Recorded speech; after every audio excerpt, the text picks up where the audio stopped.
২৫০০-এর শীর্ষ সন্ত্রাসী ফ্যান্সি সোহেল ও তার ঘনিষ্ঠ সহযোগী ফজলুল হক ওরফে ফজু গ্রেফতার। শেখ নিয়াজ মোহাম্মদ বিশেষ প্রতিনিধি। নারায়ণগঞ্জের ২৫০০ উপজেলার কুখ্যাত সন্ত্রাসী ও মাদক ব্যবসায়ী সোহেল মেম্বার ওরফে ফ্যান্সি সোহেল এবং তার ঘনিষ্ঠ সহযোগী ফজলুল হক ওরফে ফজুকে গ্রেফতার করেছে র্যাপিড অ্যাকশন ব্যাটালিয়ন র্যাব ১১।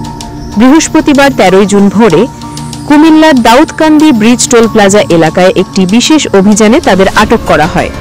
গ্রেফতারকৃত সোহেল মেম্বার ৩৮ ও ফজলুল হক ফজু ৩০ উভয়ের বাড়ি নারায়ণগঞ্জ জেলার ২৫০০ থানার ব্রাহ্মণদী ইউনিয়নের বালিয়াপাড়া এলাকায়। সোহেল মেম্বার ব্রাহ্মণদী ইউনিয়নের ৩ নম্বর ওয়ার্ডের সাবেক ইউপি সদস্য এবং কুখ্যাত মাদক ব্যবসায়ী মকবুল হোসেনের ছেলে। র্যাব জানায়, ইউপি সদস্য নির্বাচিত হওয়ার পর সোহেল ধীরে ধীরে মাদক ব্যবসা ও সন্ত্রাসী কর্মকাণ্ডে জড়িয়ে পড়ে। এলাকায় অস্ত্রের মহড়া, প্রতিপক্ষের উপর নির্যাতন ও ভয়ভীতি প্রদর্শন ছিল তার নৈমিত্তিক কাজ।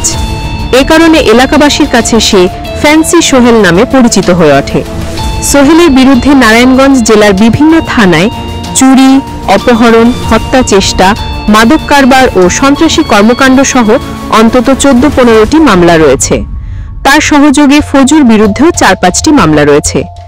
র্যাব আরও জানায়, দীর্ঘদিন ধরে এই চক্রটি মাদক ব্যবসার পাশাপাশি এলাকায় ত্রাসের রাজত্ব কায়েম করে আসছিল।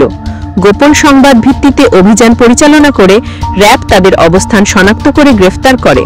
পরে আইনানুগ ব্যবস্থা গ্রহণের জন্য তাদের নারায়ণগঞ্জ জেলার ২৫০০ থানায় হস্তান্তর করা হয়।